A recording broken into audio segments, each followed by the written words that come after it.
Quoi surveiller à la bourse ce matin, jeudi 9 juillet 2026? Quand on regarde les indicateurs, au moment où je vous parle, à New York, à Wall Street, tout est au vert. Le Dow Jones monte de 9 points, 52 633.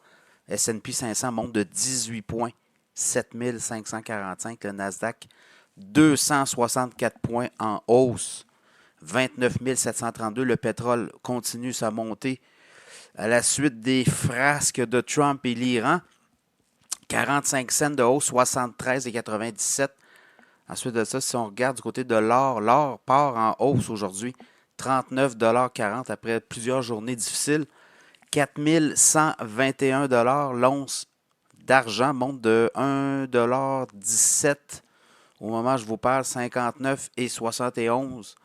Ensuite, les cryptos aussi. Le Bitcoin monte de 421 62 572. L'Ethereum, 3,76 de hausse, 1740 pour l'Ethereum. Et du côté asiatique, le Kospi monte, le Hang Seng baisse. Du côté du Nikkei, on est en hausse.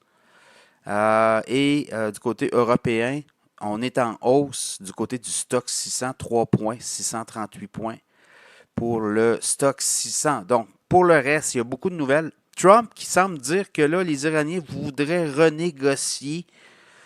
Très, très, très compliqué là encore. Ça continue cette espèce de chaud-froid, cette partie de bras de fer entre l'Iran et les États-Unis. Là, on semble vouloir reculer dans les avancées de menaces, quoi qu'on dit que les Américains ont envoyé aussi, ont bombardé des cibles iraniennes au cours des dernières heures.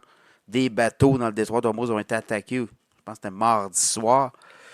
Donc, c'est très dur à suivre, mais je pense que c'est ça, le jeu, là, c'est d'essayer de mélanger tout le monde. Mais bon, il y a une tension pétrolière, on le sent, mais le pétrole continue à monter.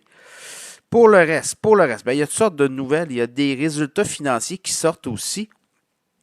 Là, je regarde, PepsiCo sort ses résultats financiers du deuxième trimestre et c'est en bas des attentes, 2,20 $ de profit par action. On attendait 2,21 $.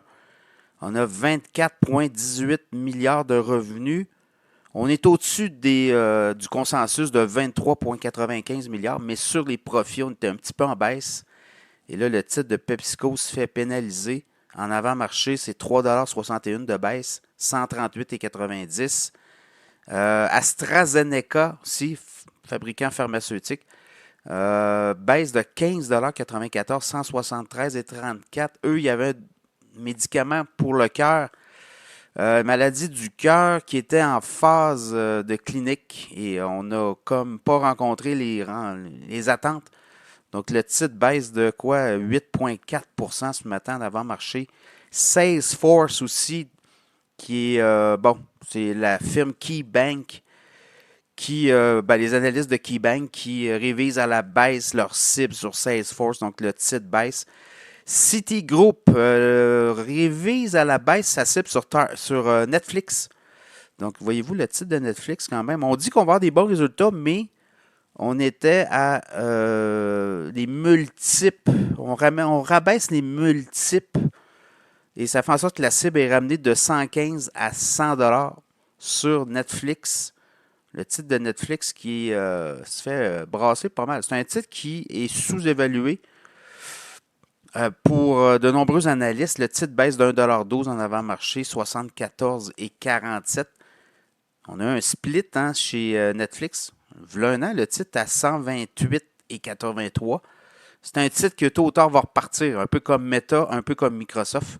Donc voilà, c'est Citi qui rabaisse sa cible sur Netflix. Levi's, on a des résultats financiers de deuxième trimestre. Très bons résultats, mais le titre baisse en avant-marché. Pas grand-chose, là, c'est 78 cents de baisse sur 23,59 $. Levi's qui a rencontré les attentes des analystes, 28 cents de profit par action. On attendait 24 cents, entre autres. Donc, très bon résultat pour Levi's. Voilà, c'est un peu ça. Ça fait le tour. Là, je regarde au niveau des microprocesseurs, ça repart à hausse. En Europe, là, ASML ce matin montait de 3,8 %. Donc, on peut s'attendre peut-être à des microprocesseurs ou le secteur qui fasse mieux que peut-être dans les derniers jours. Quoique hier, ça a bien été du côté des microprocesseurs.